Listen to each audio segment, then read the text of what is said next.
a gente protocolou o projeto, né? O projeto tem um tempo de tramitação. Depois a gente aprovou ele, porque ele tem que ser aprovado em duas discussões. Nós aprovamos em primeira discussão, de comum acordo com o vereador Renato Cinco e o vereador Paulo Pinheiro, que são os dois autores iniciais do projeto.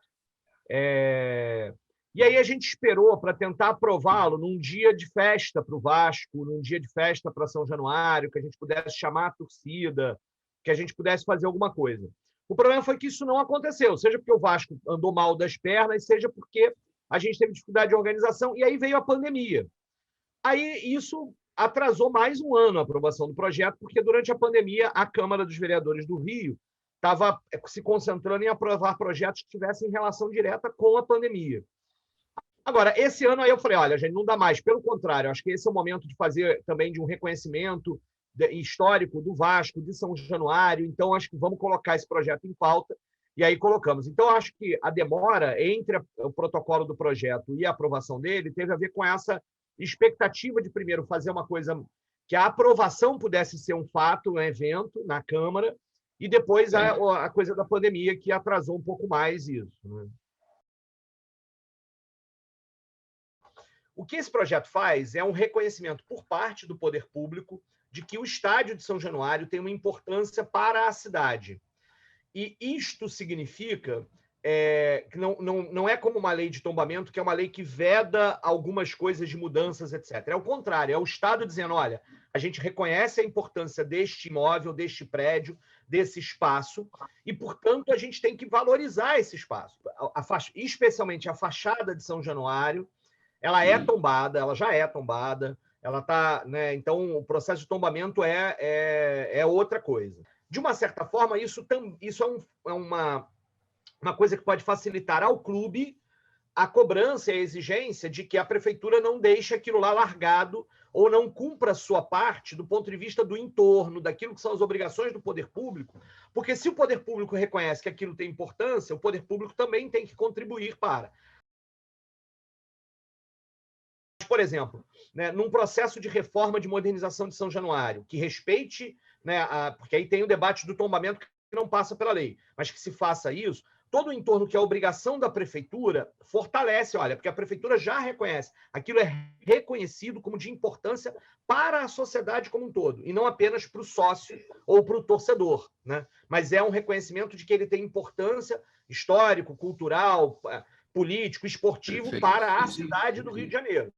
Aí é o reconhecimento da Câmara dos Vereadores, dizendo, a gente reconhece, espero que o prefeito deve sancionar, né? Então vai virar uma lei de reconhecimento e ele está reconhecido como importância para a cidade do Rio de Janeiro.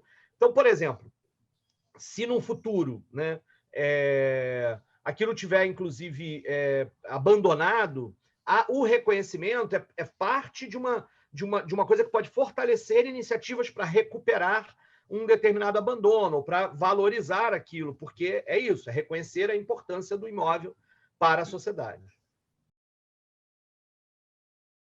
É uma questão da própria relação que o Brasil tem com sua memória e seu patrimônio, né? É muito curioso, eu sou professor de história, né? Mas como é que a gente aqui no Brasil costuma apagar memórias com muita frequência, com muita naturalidade. E isso é angustiante para quem é professor de história, né? Então, existe uma coisa que não é só no futebol, mas também, se a gente parar para pensar, as memórias mesmo do carnaval, da música, das artes, da cultura, né? Ou mesmo até aquelas grandes memórias dos grandes fatos políticos. Não se tem. A memória é uma coisa aqui no Brasil tanto quanto relegada como um assunto menor. No caso do futebol, ainda tem isso que você está falando, que o futebol, nas últimas décadas, foi virando principalmente uma questão de um negócio. E aí, a memória, muitas vezes, aparece apenas como mais uma oportunidade de negócio, e não como um princípio que faça parte da identidade daquele clube. E olha que o Vasco talvez ainda seja um clube que preza pela sua memória, porque o vascaíno acaba, de alguma forma, entrando em contato com esta história lá de 1923, dos camisas negras, da construção de São Januário. Quando você vai a São Januário, você, de alguma forma, esbarra com essa história e sente orgulho dela. Agora, é claro que aí tem... o que você está falando é um elemento importante, né? também tem essa discussão sobre... No Brasil se prefere definir a perspectiva de que a gente aqui não tem racismo, né? É a democracia racial, né? Racismo é um negócio lá dos Estados Unidos, da época lá em que, né, em que os negros não podiam andar no mesmo ônibus. Normalmente essa é a frase, né, que se fala disso. Aqui no Brasil nunca teve isso. E aí, se você recupera uma memória da questão de um clube que está sendo excluído de um campeonato por conta de uma questão racista, ao mesmo tempo tem isso, não é só racismo. É raça e classe se atravessando, né?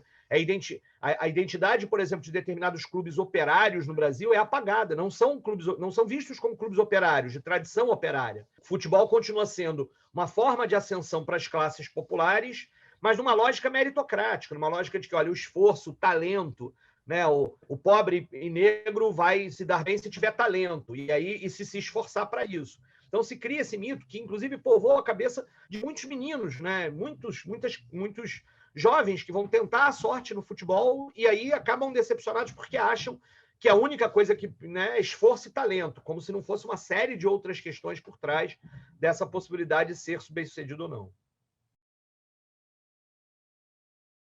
Usaram São Januário para fazer o comício, né?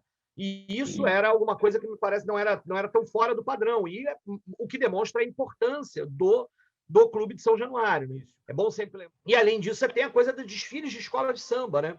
O que é também muito curioso. Tem um desfile de escola de samba em São Januário que é promovido pela primeira-dama, pela esposa do Vargas, e depois tem um desfile de escola de samba que é, por conta da guerra, não se resolve não fazer o desfile de carnaval no centro da cidade, etc., e acabam fazendo um desfile de escola de samba em São Januário, com alguma conotação, inclusive política, de combate ao fascismo, que para mim é muito impressionante. Eu gostaria muito de recuperar os detalhes desse desfile de 45 também no tal. Além disso, é claro, todas as questões de Vila Lobos, com canto orfeônico, com canto lá, né, com as grandes celebrações. O Januário tá futebol, política, samba, esse projeto nacional a partir de um estádio privado, mas o maior, né, do Brasil,